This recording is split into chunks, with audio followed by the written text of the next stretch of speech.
Buenas y bienvenidos a un nuevo episodio de Comic for Dummies, la primera emisión de este año. Me puse como una meta para este año, básicamente, que en todas las emisiones haya un invitado.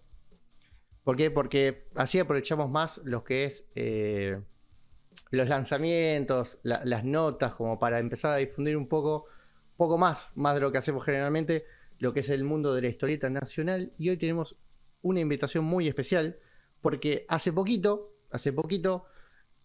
Historieta Revolver sacó 2 volúmenes nuevos de Dago. Dago, un personaje creado por Robin Hood ya hace varios años. ¿Y por qué digo que son nuevos? Porque son historias nuevas. Extiende todo la historia original de Dago. Estamos hablando de 2 volúmenes, los tengo acá conmigo, que los acabo de leer y quedé súper cruzado con uno de los personajes, porque termina como muy polémico y es como... Pobre Dago, siempre pasan cosas que decís, ¿cuándo se va a terminar la historia de Dago? No sabemos, porque los finales te atrapan cada vez más y es cada vez más complicado que el pobre salga. Pero bueno, estamos hablando de Un rencor de puerto abandonado y Un adiós de cenizas ardientes. 2 nuevos volúmenes por parte de Historieta Revolver. Y tenemos de invitado a no más ni menos que uno de los responsables directos de que esto sea posible. Estamos hablando del señor Néstor Barron. Por favor, salúdenlo con mucha gratitud. ¿Cómo estás, Néstor? ¿Todo bien? ¿Qué tal? ¿Qué tal? ¿Todo bien? Sí, muchas gracias por esta charla, dale. Muchas gracias a usted también por continuar estas historias increíbles. Y quiero de entrada preguntarle cómo es continuar con un personaje como Dago, que tiene un montón de contexto histórico, que tiene toda una espalda y un background de historia, y cómo es respetar esta historia y avanzarla también. Ajá.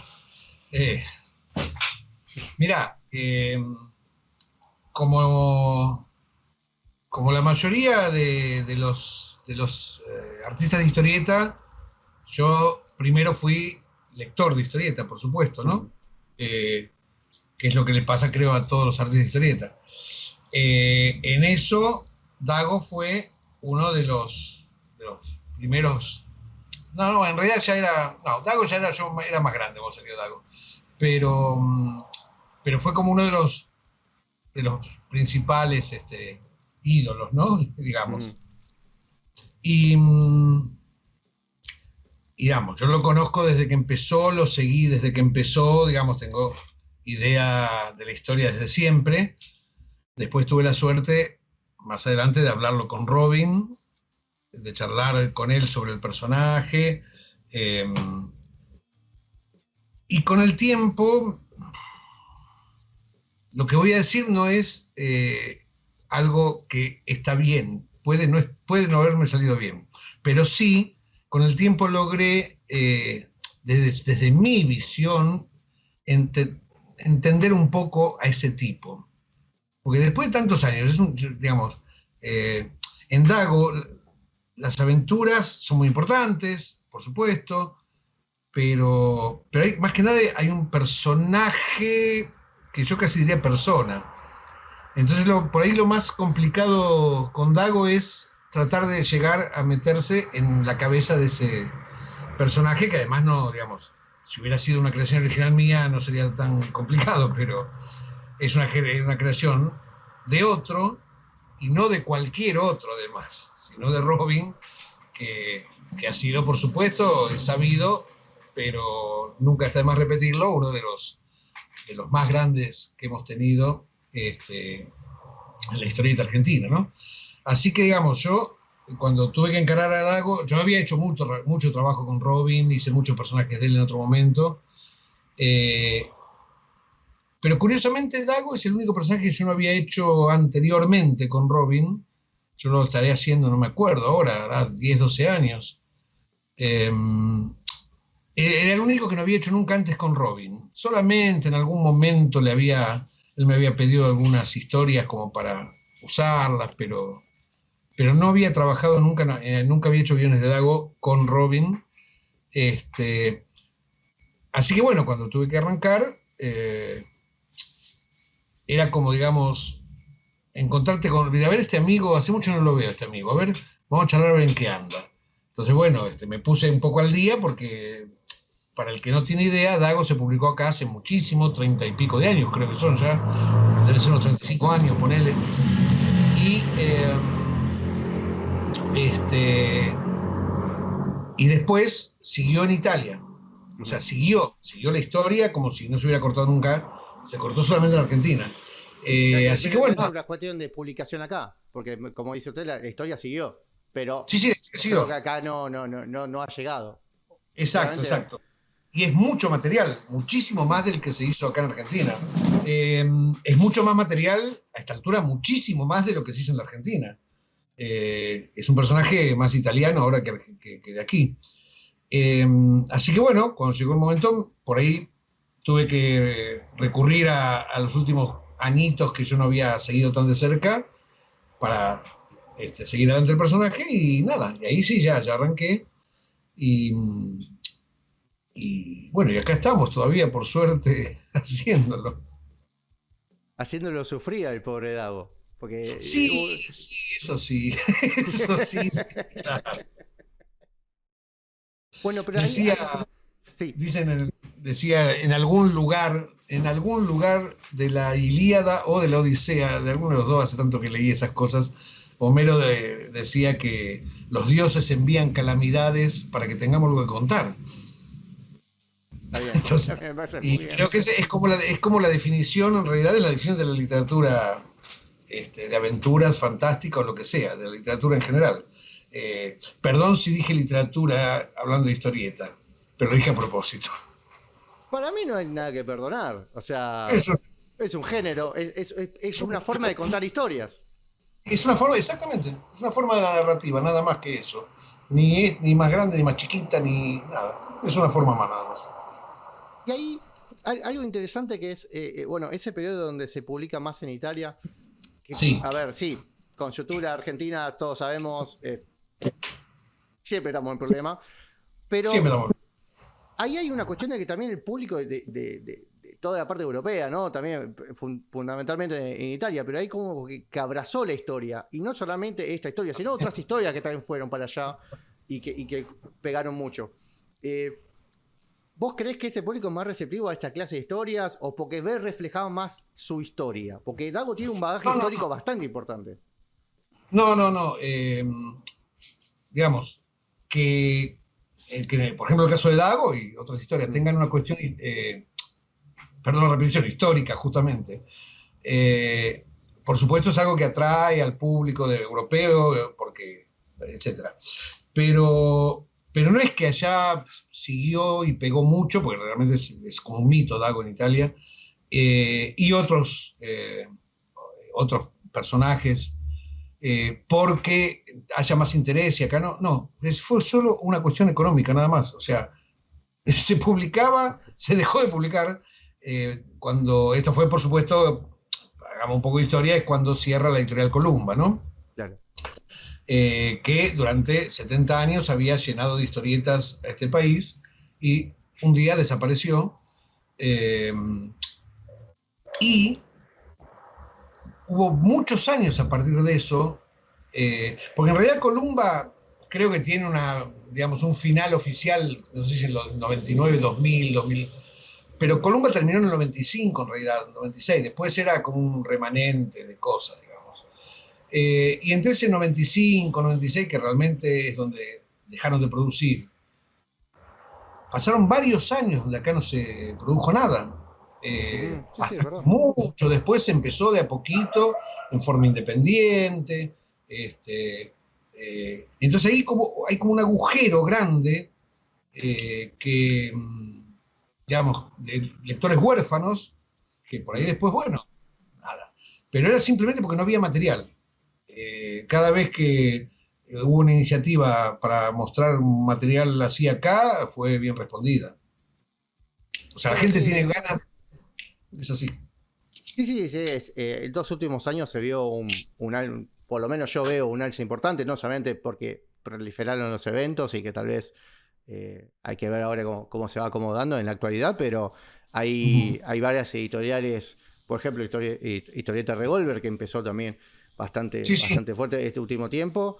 Empezó a lanzar muchos libros, mucha cantidad, hay mucha variedad aparte. Que aparte es muy rico lo que sucede, que hay mucha variedad. No es que hay mucho de historieta Totalmente. de superhéroes, no, digamos que hablando Totalmente, del sí, sí, sí. marco. Hay No, una variedad muy grande. Y eso me parece que también que es un poco como vos decías de los chicos nuevos, yo todavía me considero un joven, que fueron pero encontrando estas historias de Dago. Por ejemplo, yo no es que lo conozco hace un montón a Dago, yo lo conocí hace un par de años, también por un par de rescates que hubo creo que de Comicar, creo Comicar, sí. que ha hecho un Sí, par sí. de rescates, y de pronto me topé con estas historias y dije, no, pará, yo tengo que seguir leyendo. Y creo que salvo 2 de los volúmenes de historietarios, tengo todos. Bien. Entonces, ya voy a completar, ya voy a completar. Pero hay esos primeros números. Cuando tenés que agarrar, ¿cómo fue la idea? ¿Lo fuiste vos con la idea vos? ¿Se acercaron con la idea? ¿Cómo fue el vamos a retomar esto? Vamos a Los partir de dagos esto. argentinos. Sí. Bueno, esto es así. Ese es el material de Italia, obviamente. Mm, Es el material que se publica en Italia. ok. Eh, lo que pasa es que en Italia hay una producción muy grande, pero muy grande. Estos libros salen una vez por mes allá, en Ah, vez de cada tanto. Eh, es una edición un poquito más popular, llamémosle así, ujú. con un papel un poquito peorcito, digamos, pero sale muy seguido. Entonces la primera idea fue empezar a traer de vuelta algo, porque la cantidad es infernal la cantidad que hay, a traer algo de ese material para acá. Entonces, en realidad, lo, lo primero que, en realidad lo primero que trajimos, los primeros dos son, o el primero y el tercero, no recuerdo bien ahora, era como un reload, empecemos de vuelta, porque son dos historias que yo escribí, una se llama Historias de César y Giacomo y la otra se llama Historia de una daga, que son dos historias que yo escribí, eh, siempre digo esto, porque para mí es como muy importante, son dos historias que yo escribí como lector más que como escritor, porque son dos historias que hablan de un Dago anterior al primer capítulo de Robin. Claro. Entonces, está la historia de la daga que finalmente le clavan a él cuando en el primer capítulo oficial, y está la historia de la amistad de él con Giacomo Barazzuti, que es su amigo del alma, que después lo traiciona. Esto pasa en el primer capítulo que escribió Robin. Y nada, a mí como lector me daba esa curiosidad de saber cómo... Perdón, acá hay un WhatsApp abierto que voy a cerrar porque está No hay problema. haciendo problemas. Ok, listo, ahora sí. Bien. Eh, entonces, digamos, me pareció bueno empezar por ese material que era como, bueno, precuelas, como le dicen ahora, pero que de alguna forma te planta un poco en lo que le iba a pasar a este muchacho, en realidad en el primer capítulo que escribió Robin, que además es uno de las... Ese primer capítulo es realmente una obra maestra increíble, porque no es muy largo, creo que tiene unas 16, 18 páginas, y la historia que cuenta es maravillosa, cómo desarrolla todo eso. Nada, empezamos por eso, y después eh, hay un par de los que se publicaron acá que son historias más sueltas, como hay allá en Italia, hay mucha historia suelta, digamos, simplemente es una aventura, pero la mayoría de los que se publicaron acá ya tienen siempre alguna mínima relación con la historia troncal, digamos, de Dago. En realidad con un solo personaje porque es el único que le queda, ya mató a los demás, ya se vengó de casi todos, y le queda su amigo del alma, que es, bueno, ex amigo del alma, Giacomo Barazzuti, con el que tiene una relación, obviamente, de odio, etcétera, etcétera, y que, qué sé yo, y que es como... Creo que esa relación de Dago con Barazzuti está en un punto en el que, de hecho en algún libro lo he puesto eso, en el que ya, digamos, primero te quiero matar, sí, ok, y yo a vos también, sí, te quiero matar, Ujú. pero también está en un punto donde creo que en algún lugar de su mente estos tipos dicen, ¿y qué pasa cuando uno de nosotros ya no esté? ¿Qué pasa? ¿tiene sentido mi vida? Porque mi vida estuvo construida en la de Dago, estuvo construida en la venganza de toda esta gente que le arruinó la vida, que mató a su familia, etc. Y la de Barasuti en ese fantasma que lo persigue hace años. Entonces, me parece que esos dos personajes están un poco en ese estado en este momento, ¿no? Tipo, ok, todo bien, pero ¿y qué pasa si yo lo mato? ¿Y qué pasa si él me mata? ¿Qué sé yo? ¿Tendrá sentido la vida? Bueno, ese es un poco el coco que yo me hago con los personajes para... Porque me parece que eso es lo que les pasa. Me parece a mí que eso es lo que les pasa. Entonces, eso sostiene, me parece bastante también la cuestión de que la historia es larga, tiene muchos años, bueno, y sigue avanzando en algún punto. Algo que me parece que es un acierto en general es esto que contaba sobre, bueno, hay historias, las historias aparte van siguiendo la historia troncal, pero a su vez Algunas vos sí, como, claro, pero vos como lector, si bien está bueno el orden y está bueno el ir viendo qué pasa, podés también agarrarlas y decir, bueno, che, hoy encontré esto, lo voy a leer. Ah, no, sí. Por eso No, los libros que publicamos acá, los libros que publicamos acá, como te dije, son los que se publican en Italia y tienen como, digamos, en Italia como condición, tienen que sean autoconclusivos. Okay. Más allá de que el que viene leyendo va a encontrar otras cosas, ¿no? Va a encontrar pero digamos, alguien agarra un libro cualquiera de los que ya publicamos acá y lo lee perfectamente. Y ya se entera de alguna cosita también, que por ahí dice, este personaje se ve que tiene que ver, entonces por ahí busca otro libro, etc. Pero sí son autoconclusivos porque eso viene así, digamos, la orden de Italia es, quiero que terminen los libros. El libro termina. Así que son aventuras que terminan, pero en muchas hay fragmentos que hacen avanzar de a poco la historia personal de Dago, ¿no? Sí. Y ahí, cuando vos tenés que seguir avanzando la historia, que vas tomando estos también encuentros históricos, hay mucha preparación previa, hay mucho estudio, hay referencias que ya uno tiene, pero hay otros que no, porque hay personajes muy puntuales que aparecen. Sí, muy puntuales, sí. Bueno, ¿y cómo esto es el trabajo también para conseguir esa, ¿cómo decirlo?, consistencia entre la ficción y la realidad? Porque aparece esa relación con el Papa, digo. Sí. Es incomprobable, pero es el Papa, sabemos que... No, ahí está. Ahí dijiste, a mí, digamos, yo personalmente no tengo preferencias por determinado tipo de historia, me gusta escribir distintas cosas. Pero lo histórico me gusta mucho, realmente, muchísimo. Eso implica, por un lado, sí, obviamente, estudiar, por decirlo así, buscar, mirar qué pasa acá, qué pasa allá.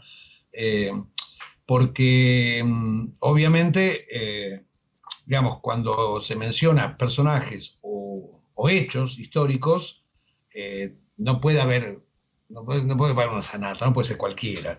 Esta batalla fue así y terminó así y así tiene que terminar. No puede aparecer Dago, viste, como rey, solucionando todo. Sí, no, pero pará, no, eso no pasó. Eso no pasó. Así que por un lado, obviamente requiere un montón de información que, bueno, que a mí personalmente igual me encanta. O sea, para mí es la parte que casi diría más divertida, es empezar a buscar a ver qué nuevo lugar, hecho, personaje puedo meter ahí. Y por otro lado, esa palabra que usaste vos, incomprobable, para mí es el centro de todo. Pero está muy enganchada con el estudiar bien la parte histórica. Y es como una idea de encontrar agujeritos. ¿Entendés? Digamos, Dago se ha cruzado con miles de personajes de la historia, porque además es en el Renacimiento, que está... Es imposible agotarlo. Puedes escribir durante 50 años historia del Renacimiento, es imposible agotarlo. No sé qué pasó, se volvió loco todo el universo en esa época. Bueno, Europa por lo menos. Bueno, y también estaba el Imperio Otomano, es una época muy, muy, muy de miles de cosas. Bueno. Que aparte no sabía si tenían tiempo o qué, porque eran todo. Era una persona que era todo. Claro. El artista era todo. Hasta médico Bueno, era. a mí, claro, ponele, esa no está publicada acá, pero recuerdo una historia de Dago que es en Florencia, en Firenze. Y en esa historia me acuerdo que aparece Michelangelo, que apareció en varias historias de Dago. Ya Robin lo había usado una vez. Pero ahí Michelangelo aparece como el tipo, que esto es real, que hizo las murallas de defensa de Firenze. No tanto como pintor, no aparece como pintor, aparece como el arquitecto que hizo eso. Obviamente se sabe que es Michelangelo, que es el pintor, todo esto. Pero claro, los tipos hacían cualquier cosa, hacían de todo. Entonces a mí me gusta, por ejemplo, ponele, está la historia esta de, por ejemplo, esta que cité ya, ¿no? De un ataque muy fuerte de los franceses a Firenze. Eh, y, y puede ser que en ese momento, de hecho pasó, Michelangelo había ido a otro lugar por un encargo, esto había pasado realmente, y ahí se encontraba otra vez con Dago. Y yo he hecho, por ejemplo, encuentros no sé si es esa historia o en otra, de Michelangelo con Pietro Aretino, un gran poeta italiano, famosísimo en su época, que además tiene una cosa muy rara, fue como el primer representante artístico de la historia, porque el tipo era un buscavida, ¿no? Sí. Poeta, te imaginas, era un buscavida el tipo. Creo que aparece Y, en la Justicia Secreta. El volumen. sí, sí, sí, sí, cierto. Y el tipo era, esta figura no existía, era el representante de Tiziano, o sea, él le conseguía los laburos, digamos, que era una cosa muy rara para la época. Bueno, y hay un momento donde, no me acuerdo ya en qué historia es, que hay un encuentro de Michelangelo con Pietro Aretino, el poeta, que pudo haber sucedido. Estaban en un lugar en determinado momento y pudo haber sucedido. Y ahí es donde a mí me encanta, porque entonces ahí me acuerdo, no me acuerdo cuál es la historia, pero en esa historia me acuerdo que hay una discusión entre ellos dos muy grande, porque Aretino lo defendía a Tiziano, y Michelangelo decía, sí, con esos claroscuros, y el otro decía, no, vos no sabés dibujar, era una cosa así, una discusión artística entre ellos, que pudo haber pasado. Claro. ¿Por Se qué pudieron no? encontrar en cualquier taberna, en Roma, en Firenze, en Venecia, en cualquier lugar se podían encontrado. Pues además, toda esa gente viajaba mucho por toda Italia. Entonces, digamos, esa es la parte que a mí me fascina de escribir historias históricas, valga la extraña definición, que es esos agujeros. Y ahí meter algo. Ahí se puede meter algo. Es genial. O ponerle, no sé, recuerdo, una cosa que es muy de la Edad Media y del Renacimiento, es la historia de los autómatas, por ejemplo. O sea, hombres mecánicos. Se dice que Michelangelo diseñó uno, pero nunca se supo bien. Hay algunos, creo que hay bocetos, pero bueno. Y en una historia de Dago puse un pintor no tan conocido, que le decían el Sodoma, hombre bastante extraño, este, eh, que vivía en Siena, y que él había también, era escultor también. Y yo en la historia, él estuvo en Roma en un momento en que estaba Michelangelo, y entonces tranquilamente él pudo haberle espiado Pasado. los Claro. planos, le espió los planos, y entonces en la historia de Dago, él hace, el pintor del Sodoma hace un muñecote de esos, que dura lo que dura la aventura, porque si no hubiera quedado algún Un dato de resabio. eso, Claro. alguna cosa histórica hubiera quedado. No, dura lo que dura la aventura, se destruye, qué sé yo, nunca nadie se enteró. Todo ese tipo de cosas son para mí muy fascinantes. Poder hacer esta cosa como si fuera completar la historia con cosas que son incomprobables, pero en el buen sentido, es decir, incomprobables porque no hay digamos, error histórico evidente. Pudo pasar tranquilamente.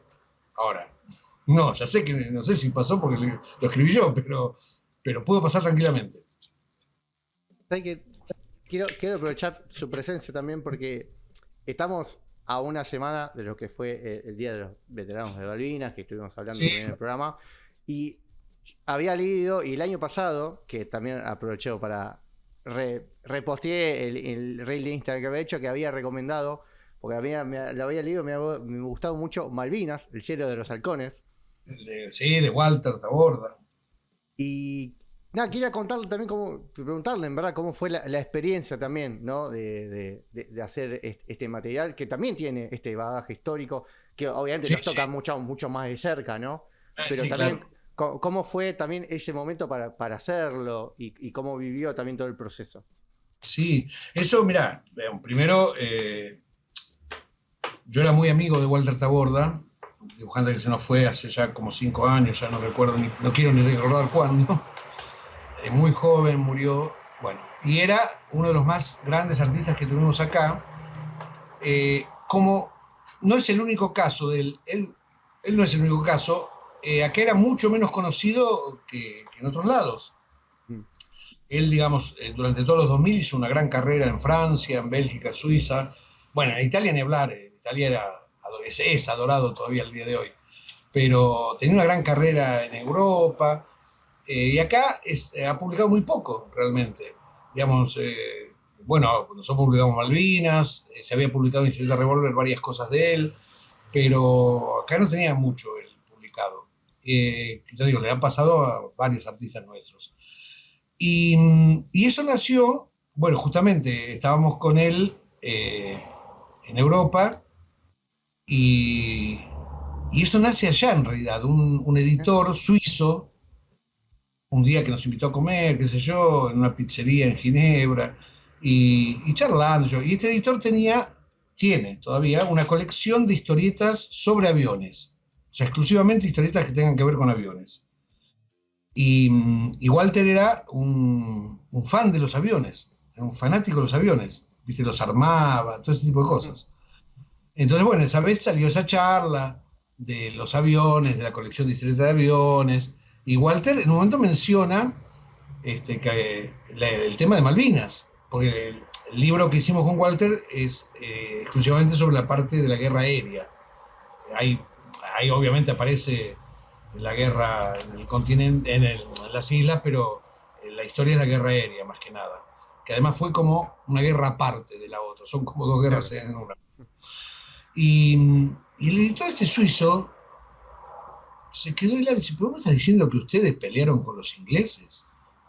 Digo, ¿Ya? sí, le digo, sí, existe Google, dejate joder, sí. Dijo, no, ese libro hay que hacerlo ya, qué sé yo. Y ahí es donde nació el libro de Malvinas en realidad. Así que bueno, no, volví, eso fue en 2010.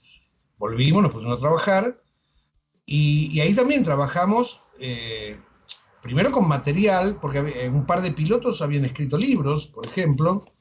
Eh, o hay un libro que fue fundamental, que es de en aquel momento capitán, que se llama Carballo de apellido, que escribió un libro sobre su experiencia, que fue muy importante para nosotros, y después hablar con ellos, con Carballo, con otros pilotos, y incluso ir al museo que hay en el Palomar, hay uno, en el Morón hay otro, donde yo tengo fotos de Walter subido a uno de los aviones, a un Skyhawk de esa época. Eh, y de todo eso fuimos armando la historia, usando por un lado los relatos reales de los pilotos, por supuesto por otro lado, digamos, por ejemplo, hay muchos, en esos libros de Malvinas hay muchas cosas muy, muy puntuales históricas con determinado personaje. Este hombre Carballo, por ejemplo, aparece al principio de la historia mucho, pero nunca los mencionamos. Quisimos hacer como que, digamos, todos eran pilotos o todos eran un piloto, el piloto argentino en la guerra, ¿no? Pero hay varios que son reales, Carballo, hay otro que le decían el chino, que están también en la historia. Entonces usamos toda esa información histórica y de primera mano, la usamos para hacer una cosa que contar una historia más, no tan personalizada en alguien, sino más enfocada a la vivencia de la gente en la guerra, que eso es lo que más nos interesaba mostrar de la manera que uno pueda, ¿no? Porque en realidad nadie puede mostrar lo que le pasa a otro en una guerra si no estuvo en una guerra. Claro. Esto aprendí no solo con esta experiencia, sino con otra que hice también sobre Malvinas hace muchos años, en los 90 en la televisión, un programa sobre Malvinas, una ficción sobre Malvinas, que tenía que ver más con lo del ejército, la tierra. Y bueno, ahí aprendí que uno puede tratar de contar lo que más o menos, pero nunca vas a llegar al alma de esa gente. El que pasó por la guerra pasó por un lado que nadie estuvo nunca y ojalá no tenga que estar, pero bueno. Así que esa fue la historia y además para mí fue una cosa hermosísima porque Walter era amante de los aviones y era muy, muy malvinero, muy malvinero. Así que yo siempre le decía que estos eran sus libros del corazón, ¿no? Más allá de que él ha hecho una obra maravillosa y generalmente es un autor que siempre hizo más o menos lo que quería hacer. Estos eran como sus libros, yo le decía negro, negrito, son tus libros del corazón estos. Y él por suerte llegó a ver 1 o 2 tomos de edición argentina, bueno, después no, pero ok. Pero bueno, y sí, por supuesto, la edición francesa sí, porque bueno, fuimos a presentarlos, etc. Así que para mí es una obra que le tengo mucho cariño porque es la obra con mi amiguito hermoso, Walter Taborda. Que yo sé que a él además le llenó el alma ese libro, así que... Muchas gracias, Néstor. La verdad que quería aprovechar este espacio, ya que lo tenía, también preguntarle por eso, porque me pareció una obra muy buena, muy recomendable, y aparte en épocas gracias. en las que tenemos que seguir Sí, recordando la historia, ¿no? Sí, sí. Y tener también esa visión, porque durante muchos años es como, bueno, están ellos, ¿no? Los que fueron a Claro. pelear. Y Sí, esto me sí. parece que es una obra que los reivindica bastante, aparte, como decía, ¿no? De la parte aérea, que es como la más alabada mismo. Sí, sí, realmente es lo que decía antes, fueron como 2 guerras distintas. Ujú. Digamos, igual era como imposible quizás lograr mucho más que lo que se logró con la parte aérea. Quiero decir, no sé si hubiera llegado más lejos, no creo, pero lo que se logró fue increíble. Ahí, bueno, en los libros, cierro con esto sobre el tema Malvinas, en los libros yo quise poner una cita de Pierre Clostermann, que es un héroe de la Segunda Guerra francés, un tipo hiper mítico allá en Francia, un aviador, ¿no? Estoy hablando, por supuesto, de un aviador, y él en una carta que envió una vez a los pilotos de acá les dijo que para él habían ganado la guerra ellos en realidad y que estaba como latino orgulloso de eso que habían hecho los aviadores en Malvinas. Así que yo quise poner esa frase en la contratapa de los libros porque me parece primero real, me parece muy real y además, bueno, nada, que siempre la visión de alguien de otro lado más lejano es interesante, ¿no? Nosotros seguramente vamos a decir qué bárbaro, ¿viste? Pero este era un francés, que Claro, además era muy capo, muy capo, muy que capo. lo vea una persona de afuera, como decís vos, que de Sí, pronto le dé ese valor y es como, totalmente. pará, esto es importante. Sí, sí, sí, totalmente. Bueno, Historieta Revolver, Primavera Revolver y historietarevolver.com y puede conseguir los 2 últimos volúmenes de Dago, Un rencor de Puerto Abandonado por aquí, Un adiós de cenizas ardientes por acá. Nada, Sí, yo también como lector yo lo recomiendo, a mí me súper atraparon, la verdad que bueno, me alegro mucho. no soy un lector que tenga tipo un gusto específico, me gusta leer muchas clases de Claro. historia, pero la verdad nunca me hubiese pensado, me coparía tanto con una historia de una persona Bueno, de esa Europa, ¿no? Como diciendo, tan lejano, pero es como, ay, por Dios, no le puede pasar tantas cosas a este sujeto, pobre tipo, le quiero dar un abrazo, o invitar una birra, algo, diciendo, no, por favor, loco, no sé, cerrá todo, ponete una ferretería, olvídate de todo. No sé, deja todo, ya larga. ya está. No, muchas gracias, Néstor. Muchas gracias también, Historieta Revolver, que hizo el contacto. Y bueno, @Historieta Revolver, historietarevolver.com. Tiene Sí, la tienda y con mucho más material. Muchísimo. sí, hay como mucho, sí, los sí, libros mucho de eso. Malvinas y mucho más material. Así que muchas gracias, Néstor. Nosotros seguimos con más difusión parlante. Y nada, esto fue todo, amigos. Dale, muchas gracias. Chao.